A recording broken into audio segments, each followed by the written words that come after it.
Hi everyone, I'm Chrissy B and welcome to my show. Now this show wouldn't be the same if it wasn't for my lovely newsreaders, Helena, Chard and Ian Pelham-Turner. Oh, hello. Hello, he keeps doing that to me. Lots of love. How are you? We are fabulous. Okay, now we've been getting geared up with sweets today, haven't we? We have, delicious sweets. You had to prize us out the yeah, green room. I've got my own fruity. candy today with my name on it. I'm so happy. That's made my day. So good. They are really delicious because I'll be speaking to Candyman today, James Ellender, who's the MD of Spun Candy. So we'll be meeting him a bit later on. And I'll also be joined with Mary Hyacinth Tondo, who left the Philippines and an abusive marriage to come here for a better life, but who desperately wants her children back. And we'll also have a performance later by singer Lateefah and be inspired by a story of creative success at a recent art exhibition in the heart of Camden. And of course we have Jane, and she'll be telling us advantages of outdoor exercises, and I'll be answering a question from a viewer. But first of all, it's over to you two. Now you can take With the news. How you do that in one breath, I don't know. Very impressive. That's quite good. I didn't stumble at all. Oh.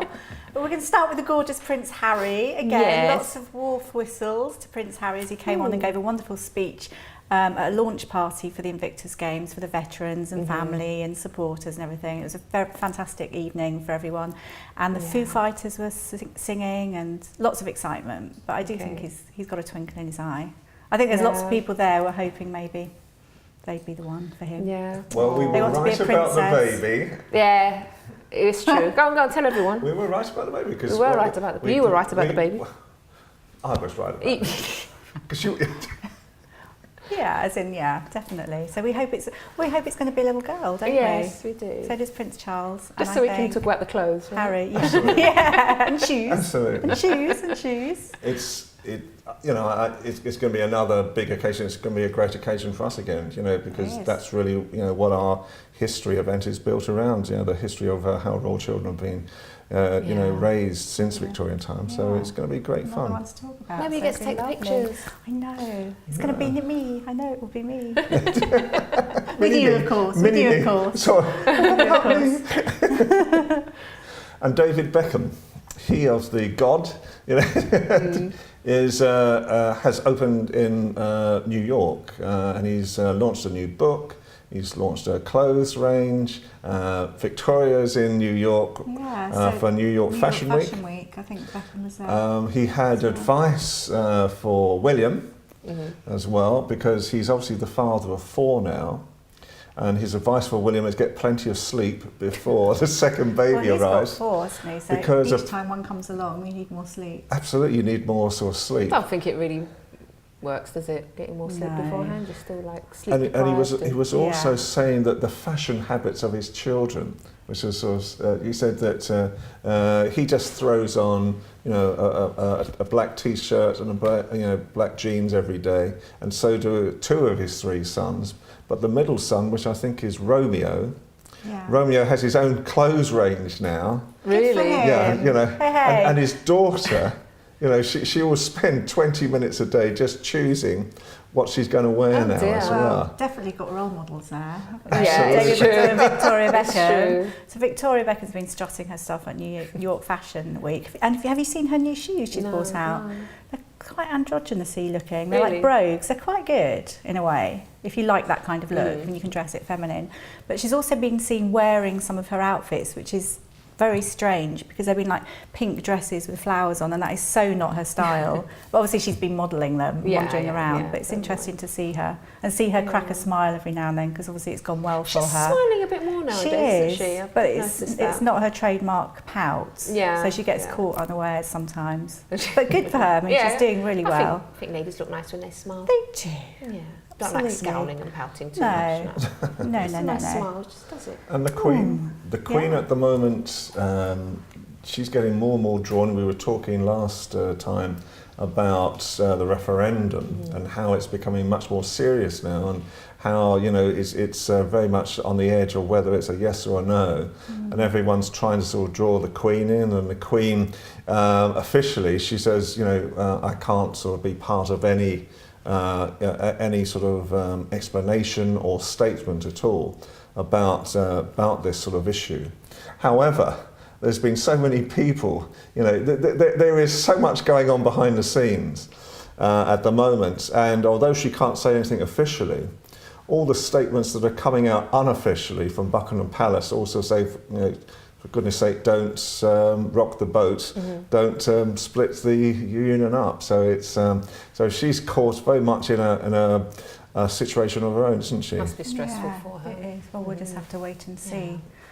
Oh, moving on to something a bit light and fluffy. Joey Essex, bless him, doing incredibly well. But recently, he's getting his hair. Well, he's not quite done it, but he almost is, because he has a big contract with Tesco's and its hair product. And how much do you think he's insuring his hair for? No idea what people insure there. £1 million. Really? £1 million, his hair. Have you seen his hair? It's like wavy. It's very cute, but I just think, gosh, £1 million for your hair. Pounds. That's to do with his hair products. And it's amazing with some of the prices at times. I saw a story in the His paper. hair's pretty nice and wavy. I don't know, I was just noticing. Yeah. Well, Very nice. That's so kind of you. Where's my mirror? I normally have Actually, he does stand in the mirror and do his hair just before it comes on. I tried to take a photo of him once, but Thank you so much, Chris. I shall talk to you afterwards. Now, moving on swiftly. Talking about money, the narrowest house in London is up for sale. How wide do you think the narrowest house in London is? You haven't got any idea? more than a metre, I should think. Yeah, well, it's about 6.5 foot. Really? It's just two. It's virtually 2 metres. Oh my gosh! It's Can you 2 imagine? metres How many people wide. live in there? But it's on the market for 235,000, Oh dear. and actually it's round the corner from here somewhere. It's in the borough of Is it? Harrogate somewhere. Yeah, it is, and it's actually been built between 2 houses, so it's almost like on a drive. It's tiny, but can you imagine? I mean, most men are 6 foot something. I mean, it's pretty narrow. You can just imagine Depressing, the bed must be upright. A family of very short people, I think, would do quite well. Sorry. A family of very short people maybe would do quite well, but it's certainly unique, I suppose.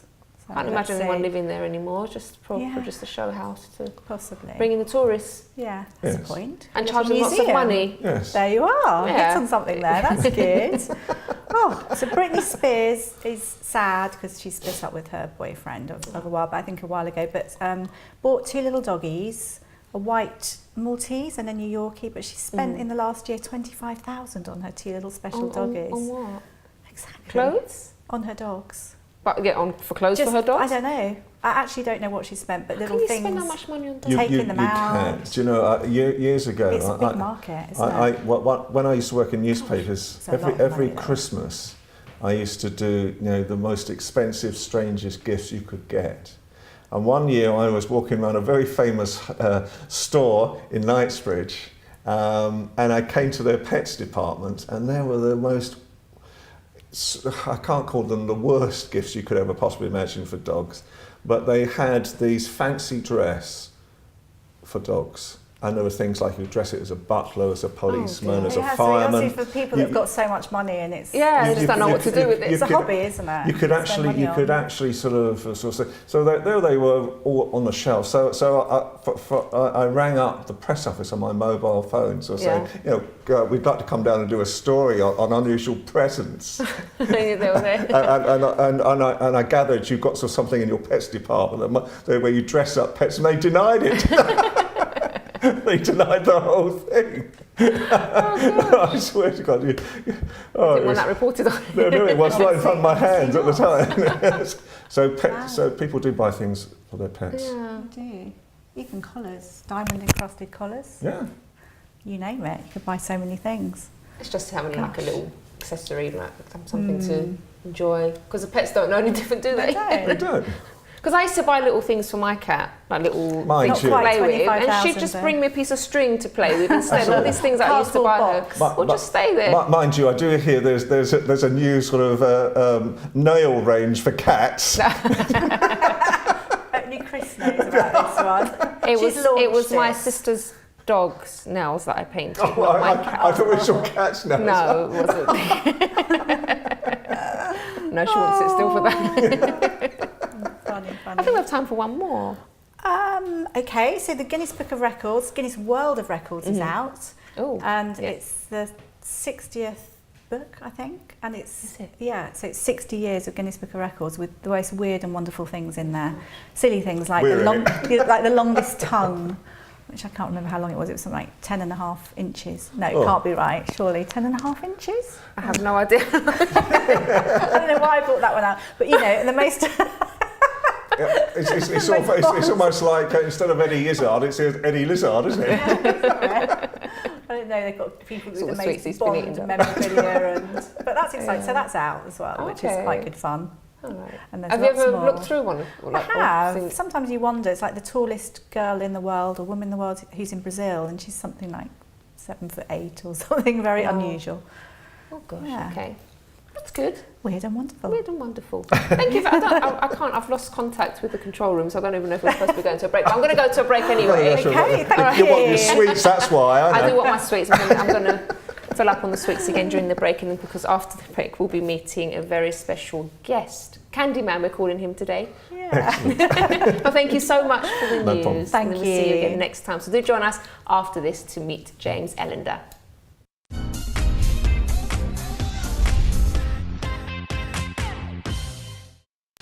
Don't forget to subscribe to the Chrissy B Show, always aiming to show you the happier side of life. You can find us on YouTube, Facebook and Twitter.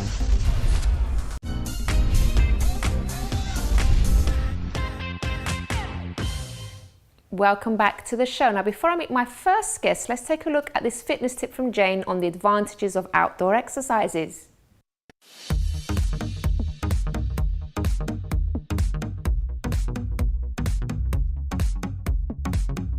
Hi everyone, it's Jane here with your fitness tips. As you can see, I'm in the beautiful outdoors. We're blessed in Britain with loads of parks, and I guarantee that somewhere near you, you'll have a beautiful park to go and get some exercise. Even if you have to drive to the park and then have your workout, do that. If you need to do that to fit it in time-wise, then go for it. So I just want to talk to you a little bit about the advantages of outdoor exercise. I mean, as you can see, this is a beautiful place. And you know, it has a positive effect on the mind when you're in a beautiful, calm, restful place like this. You get fresh air, and the exercise can feel a lot more enjoyable, especially in summer, and we're just coming up to summer now. So why not make the most of the lighter evenings when you get in from work, the warm weather, and get out there and enjoy the fresh air. So a few things just to think about before you embark on outdoor fitness. One is, if you do go out in the heat, bear in mind you'll need a lot more water than you normally do. Even inside at the gym, you're going to need more water. So it's worth, if you're in a park, take a really big stash of water and maybe just hide it somewhere in a bush or under a tree or something, so that if you go off and you do some exercise, you can come back and your water's there and a towel or whatever. That's what I do when I go running. I hide my stuff at the beginning of the run. And also you might want to think about sun cream. You still burn when you're running, not just lying flat on the floor on the beach. You will burn if you run in direct sun, so it's really worth sun cream. It's worth thinking about maybe having a hat, protect your face, protect the crown of the head. That can make a really big difference.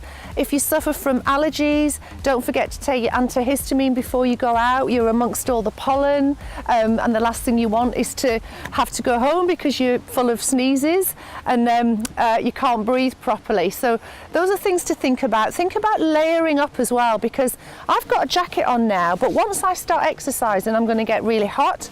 When I stop, I'm going to get cold again. So you really do need layers. What I often do is just tie my long sleeve jacket around my waist, say if I'm running around a park, take it off and put it on and off as I need it. Another really important thing to think about is what you put on your feet, okay? So I'm going to show you what kind of shoes you need. Now, if you look at my shoes, they are offering me some really good support. So what I've got here is I've got some really good impact reducing heels. I've not got thin heels. Don't run in Converse shoes or thin pumps. It's really bad for your feet. You need some really good support. And you want shoes that are nice and spongy around the ankle and that give you ankle support. Another interesting thing, guys, is that I would say 9 out of 10 people that I meet, that I work with, don't tie their shoelaces tight enough. So get down to your shoes and pull your laces through. Your feet should feel snug inside the shoe. You shouldn't have lots of movement inside your shoe. So get your shoelaces nice and tight. It's worth investing in good shoes, and interestingly, it's better to have a new pair of cheapish running shoes, say 30 quid, than a really old, expensive, worn-out pair of expensive shoes, because the internal supports wear out even if they look all fancy on the outside. So I'm going to do a few more clips over the next few episodes, more ideas for your outdoor fitness, but go and get yourself some trainers and I'll see you next time.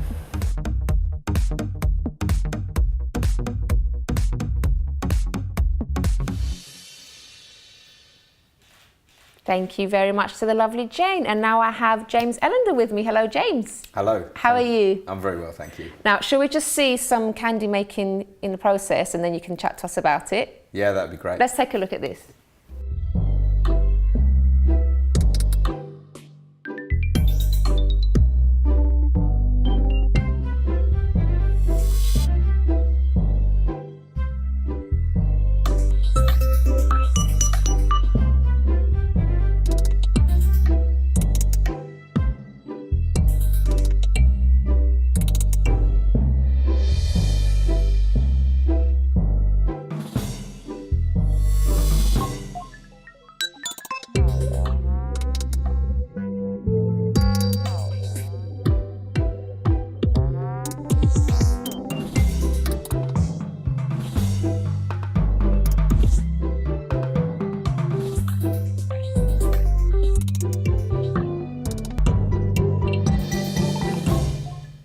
And I have my very own personalised candy here from James. Thank you so much for this. It tastes lovely. But before you tell us about the process of making it, how did you get into the business in the first place?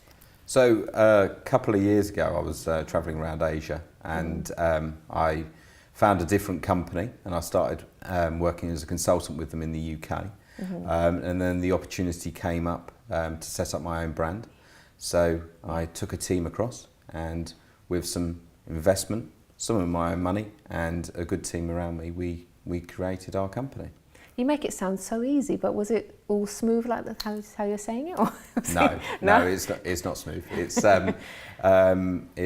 It's challenging. We're a manufacturer as well as a retailer, and we've got many different revenue streams, a lot of different people, personalities, good candy, a lot of creativity and skill from people, but they all create challenges for us. Yeah. So, but it's fun. It's a great fun, and it's the easiest thing to sell. Now, why candy in particular? Out of so many things. I like food. Me too. I like sweet things. I like alcohol as well. But with confectionery, it's very creative, and there's so much that you can do with the candy. And it's not just being a food product; it's a great marketing tool as well. Okay. Now tell us now about why it's different to other candy, other confectionery. It's all about being a premium product for us. We've got 6 or 7 very key ingredients to it, and one of the most key parts is the flavouring. We use natural fruit flavours. We source the very best. We make sure we use the correct quantities of ingredients. We train people in the right way to produce a premium product. But we do everything in front of our customers. So they can come into our store on a daily basis and see us making it. And then you can smell it up the street as we add the flavour in. And strawberry will, if the wind's blowing in the right direction, it will blow down towards the Strand. So, wow. So. Okay, so do you get a lot of interest from everywhere, I suspect, then? Yeah, we do. What kind of customers you have? I'd say our true demographics are females 25 to 45. ABC ones, so you know they've got a reasonable amount of income, and but they buy it as a gifting, but they buy it for kids as well. But you get a lot of guys coming in, but I would say the true is 25 to 45 females. Females, okay. I wonder why. They just like being spotted. They like having their names on things. You should see how excited I got when I saw my name on the sweets. Yeah, it's a bit childish, but never mind. It's nice. So tell us a bit more about some of the challenges you've had, because obviously there are a lot of people that want to start their own business, and they start, and then it's like they feel like as soon as they face the first block that they should just, give it all up because it's so hard. What would you say to them about sort of going through those difficulties and making it to be successful? It's having that belief in something, having the right people around you and the persistence to be able to keep going, and it's just being truly, truly persistent with it, and I just will not let things go. And And if you want it and you put it out there, I always say put it out there in the universe, and it really does mean it's so much hard work. You know, some days I work 16, 18 hours a day. Really? But Gosh. it's, you know, we've grown incredibly in a year, and we're 1 year old on the 12th of September. So it's, Really? yeah, Wow. so that's incredible for us to achieve what we've achieved to this date. Yeah. But you need the right people around you, and that persistence, plus you need money. So But tell us about the growth. How's that been? we had a plan in the start. I'd say we are strategic in some ways, but we're very opportunist as well. So we've got the ability to be agile. So we can, if an opportunity comes up, we can take that straight away. And I said it would be very, very hard to franchise this model with only having one store, and I was proved wrong. Within 2 months of trading, we were looking to franchise in Dubai and Abu Dhabi, and we had signed the deal out there in the early part of this year, and we're opening now 2 stores out there, and we've got many others planned within the UK and abroad moving into next year. And what do you think the appeal is then for people abroad as well? What do you think the main thing is? I think, especially within the Southeast Asia market and within the Middle East, there is a big appeal for it being a British brand, being a premium product. And you know, I always think rock is very true to the UK. You know, Brighton, Blackpool rock. This is the posh rock. Yeah, this is posh rock, and it tastes good, and it isn't. It does really taste good. It's not chewy. It's quite brittle, and it will break like glass. But people do see a premium feel around it. But it's not just centred towards kids or adults. You know, everybody can share it. But it's not a bag to be just gobbled up. You know, people will, you know, just have. Did you hear that, guys? Because I gave some to our camera people here, and they just. Have you finished your bag? Yep. See, you finished the whole bag of it. Well, that's good. That's good. They'll come back to the store. So. All right. So, lessons learned for you personally through having this business, James, that you could pass on some words of wisdom to our viewers. I'll probably come back to the persistence again. Just don't give up. You know, and it can be. There's huge challenges every day, but always look for that positive out of it and think, right, well, I made a mistake here. Yeah, I need to do this better. I need to go in and pitch better on this. And you know, we do have challenges because we're a manufacturer as well as a retailer. Imagine. But yeah, just keep pushing ahead with it, with the business, and have that belief in it. And if you've got a good idea, try to run with it. Yeah. And future plans for Spun Candy? Hong Kong next year. That's a personal one that I really want to get open because the opportunities are big there. We're not just franchising outside the UK. We're looking to have our own stores in certain locations, and Hong Kong's one of the key locations, and we've now got the funding for that. Wonderful. And South Africa as well. I've just come back from Cape Town last week, and beautiful country, and I think there's a great opportunity there. Yeah. But in 8 years' time, 100 stores. That's brilliant. That's where we would like to. Looking ahead, that's great. Thanks so much for speaking to us, James. Really Thank you. good. Okay, so do stay tuned, because after the break, we'll be joined by Mary Hyacinth Tondo, who had to leave her home country to start a better and safer life here in the UK. So don't go away.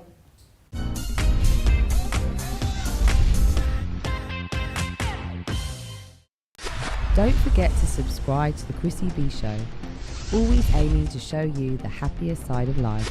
You can find us on YouTube, Facebook and Twitter.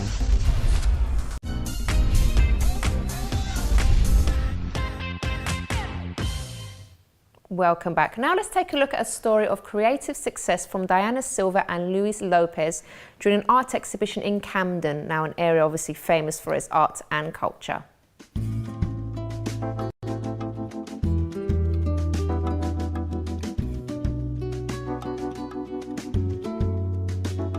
We went to some of the most iconic places in London, and I really enjoyed it. It was a good experience for me because it was the first time I went to those places, so I could explore and observing the vibe of the place. And I think you can see that in the pictures. Well, I choose the ones that are my favorite ones and the ones I think people would like to see. And you always have a story behind the photographs. So because I was there, I lived those moments. Maybe I chose the ones that I'm more attached and I think are more meaningful, because people are going to see that on the photos. Even if they don't know they feel connected somehow, and I think it has to do with that, with the connection you make with the photographs and with what you are photographing.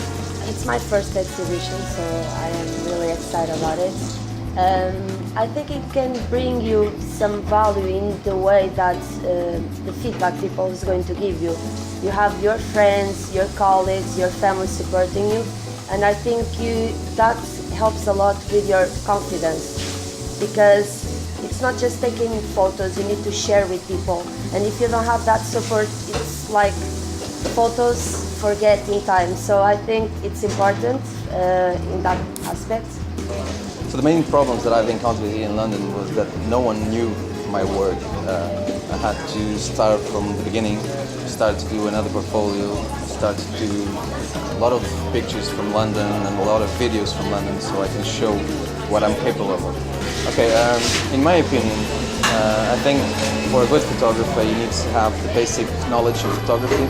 So about lens, about exposure, about temperatures. This is a must for a photographer.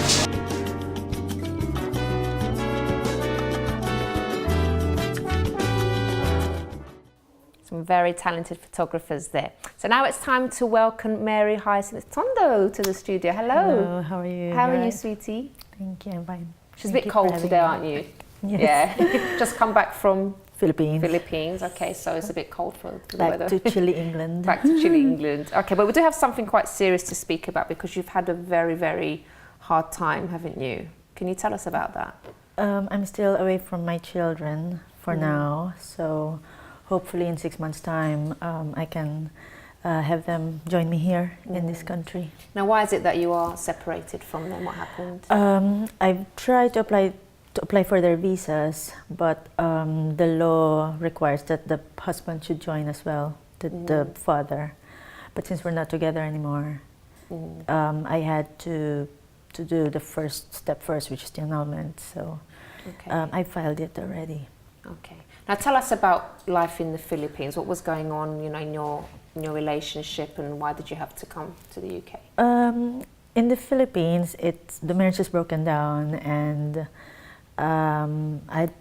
there were 2 children, and I was going to raise them up all alone.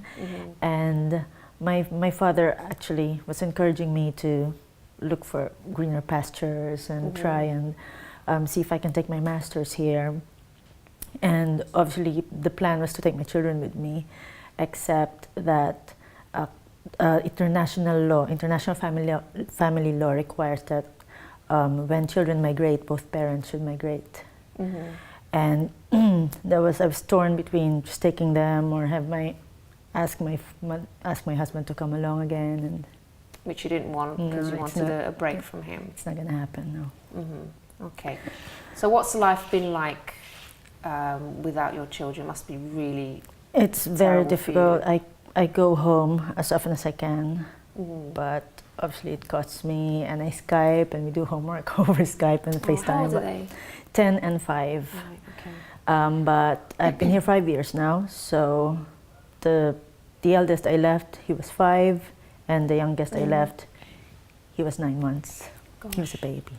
But how did you cope? I mean, for those that are separated from their family members, from their children, because there are many people that obviously parents that they'll go to another country because they want to help their family, they want to work somewhere else and send money back home. Yes. How do you cope during this time? We're lucky in this day and age because of the technology. You see them face to face, but you can't touch them. Obviously, you can touch the screen, but and it's mothering, it's parenthood from a distance. But I was lucky because I had an uncle and an auntie. They had no children and they were taking care of my children. Okay. So you knew they were okay, or they're okay at the moment. Okay. Otherwise, you know, when they're sick or when they're in hospital, so it is stressful. And for me, it's also encouraging them with school and Now you haven't just sort of been in the UK and been moping around or not doing anything with your life. You've actually been going for it and doing something. Can you tell us about that? So I did my master's. I came here to take my master's, and when I was done, I looked to to practice what I studied, which I am back in the Philippines. And I was a speech therapist. So when I couldn't practice yet, I didn't have my license yet here. I was doing the masters and I was doing care work. I was working as a sport worker and all kinds of odd jobs to get by. And then when I finally finished my master's and then I got my license and then I tried and tried to land a job that's in line with what I did and with that I studied. And I landed a job as speech therapy assistant. Okay. And then after 3 months I got promoted. Okay, and does that being focused on something, does that help, you know, Yes. to being separate? Because I can imagine if you're not really doing anything with your life, it's even worse to be separated from someone. You'll go crazy. So the motivation is there. I'm busy with coursework, with school, and I was working on the side as well. And how do you say, preparing for interviews and just being the drive, you know, just to keep going. How are you preparing for your children to come over? Have you got plans and things for them? Or? Oh, I keep on looking at houses to rent, but as soon as it's ready, I will sort everything out, because it's one thing for them to apply for the visa, but they have to prepare everything when they come here, that there's a room for them, they have somewhere to live. I mean, I think that's a good thing to do, like when you are separated from family members, you know they're eventually going to come and join you, but in the meantime, it's like, what do you do? Yes. So I think one of the nicest ways, instead of sort of dwelling and being sad about, oh, they're not with me, I miss them. Of course you're going to feel that way, it's inevitable, but to actually look forward to something and start preparing, like, I'm going to decorate the room like this, and you start doing, you know, little bits and pieces, so you're looking forward to something rather than looking backwards and thinking, well, I'm not with them. So it's just I think it's just a way to make it positive. Help. Yeah, exactly, make the time pass by a bit quicker. But also to help in, you know, with all those emotions that you're probably going through. The way to cope was to make it look like, well, there's the light at the end of the tunnel, you're just focusing on that and not on this, and baby steps as well, because I get overwhelmed before, like when I was doing my research, and so it was stressful, so bit by bit, sort of, and even with thinking about my children coming here, I was so impatient. I want them here. Obviously, you're missing them, isn't it? But I had to finish my master's first. I had to be settled here first.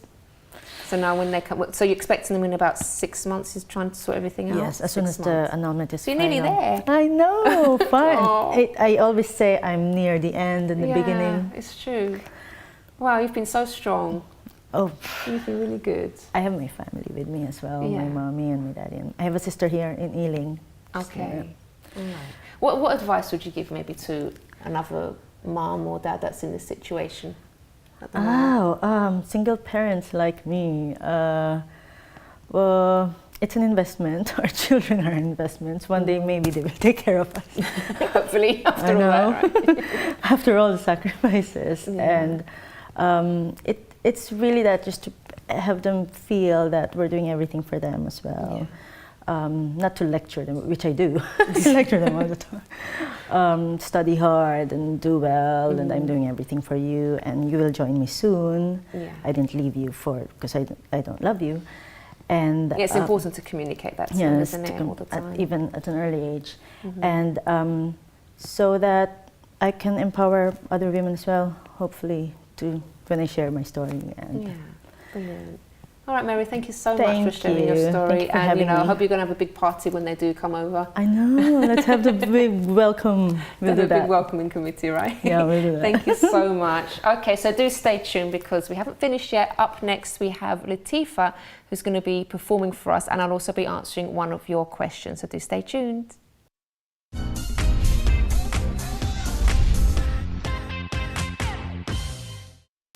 Don't forget to subscribe to the Chrissy B Show, always aiming to show you the happier side of life. You can find us on YouTube, Facebook and Twitter.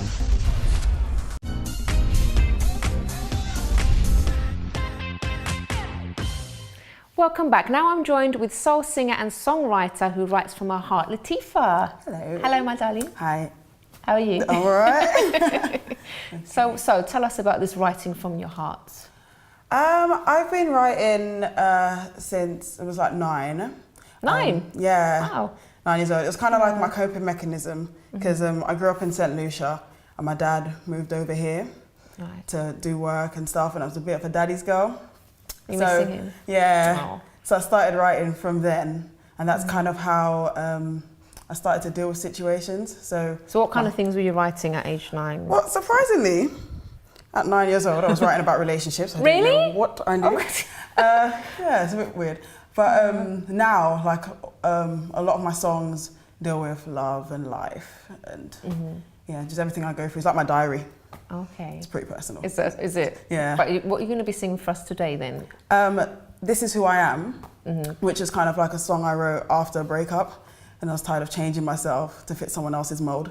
So it's kind of like, yeah, this is who I am. So it's like, this is who I am, accept me the way I am, and stuff like that. Okay. Now, when did you actually realise you could sing and that you wanted to be a professional singer?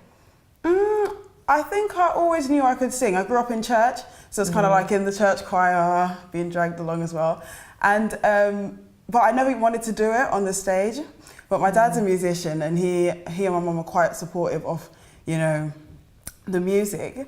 And it was good to have that support from yeah, no, it's amazing. I don't think I'd be doing it if I didn't have the support. It's so hard, so hard. But yeah, Dad kind of encouraged it. I went to like the School of Music. That kind of boosted my confidence. And then I had this little group with me and my brother. So cringe. So yeah. You've got to start somewhere. Yeah. Like hide the tapes. Yeah. But yeah, so that's kind of like at that point, you know, I thought, you know, I can do this. But yeah, it was really after uni I decided, yeah, I'm going to do it full time. And how's it been going since then? It's been a struggle. I'll be very honest. It's been very hard. But I've got an amazing team around me, and they kind of keep me going when I feel like giving up. So, you know, without them, I think it would be. And what is it that you have to offer the world? So basically, you know, my songs they're from the heart, but they're also, you know, they deal with stuff that everyone deals with. And growing up, I grew up, I'm a 90s baby, and you know, I remember the whole neo soul movement and all the Jill Scotts and the India Aries, and that's what I grew up listening to. And I kind of feel like the music industry's become so saturated with production and, you know, the whole dance movement, and I just want to bring that, you know, that little neo soul vibe thingy. I just want to bring it back. Which is lovely. Okay, so you're going to go off and get ready for us, aren't you? Yes. Lateefah, in just a moment. Well, I'm going to answer a question from a viewer, and then you're going to hear her fantastic voice, because I did hear her rehearsing earlier. So thank you so much for speaking to us. Just before you go, future plans, what do you have, what dreams do you have? So we spent a lot of time in the studio, so I'm hoping next year brings more performing and touring. Right. Okay. Yeah. I'm sure it will. Yes. Alrighty, so thank you very much for talking to us, and we're just going to go off and get ready now. So I'd just like to answer this question from a viewer. Now this one, let me find it. Okay, she doesn't, this one's from Marlene. She did put her name, and she says, "Hi Chrissy, my daughter is 15 and she told me she's depressed. I don't really understand, as she's always happy and smiling. We talk and she is very open. She has nothing in this world to worry about. How can she get depressed? We have a great relationship, so I'm a bit lost as to where all this is coming from. What would Chrissy do?" Now, first of all, Marlene, I think it's really good that your daughter has actually spoken to you. That is a big step in itself. And you say here that, you know, you don't understand what's going on because she's always smiling and she always seems happy. Now, I can tell you from experience that I was also going through a situation like this when I started when I was 16. I was very depressed, and I was also trying to hide it from everyone. So I would pretend and I would smile and I would laugh, but inside I was going through so many issues. So don't let that sort of fool you into thinking she's actually okay just because she's, you know, she's able to act that she's fine. Now, you say here that she's got nothing in this world to worry about, but I wouldn't sort of think that. Sit down and have a talk with her if you haven't done already, because she could be going through something at school, she could be being bullied. So find out what it is, what her concerns are, because if, for example, well, actually when I had this problem, it's like people used to say to me, like parents and stuff, family members, "Oh, you've got nothing to worry about, you're so young, you've got your whole life ahead of you."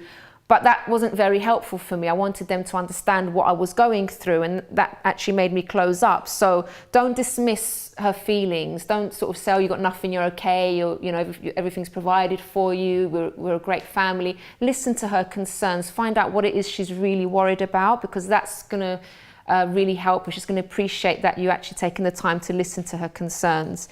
Now, what I would do first of all, which is what my parents eventually did, was to take her to the GP to find out about what can be done. You know, she could be referred for counselling and things like that. But as I said, I think the most important thing at this stage is, well, it's great that, as I said, she's spoken to you about it first, but also try and listen to her and understand what she's going through, even if to you it might seem silly. Because some parents will say, oh, you know, that she's been teased at school, it's nothing. But sometimes parents don't realise the extent of things that youngsters are going through. And there's a lot of pressures on them nowadays. So just make sure you're there with her and, you know, supporting her through. And I'm sure, you know, she'll get through this as I did. Okay, but now it's time for Lateefah with This Is Who I Am. And just before we go, if you want to visit the website for more information, you can do so on chrissybshow.tv, and also you can email me on chris@chrissybshow.tv. Bye-bye for now.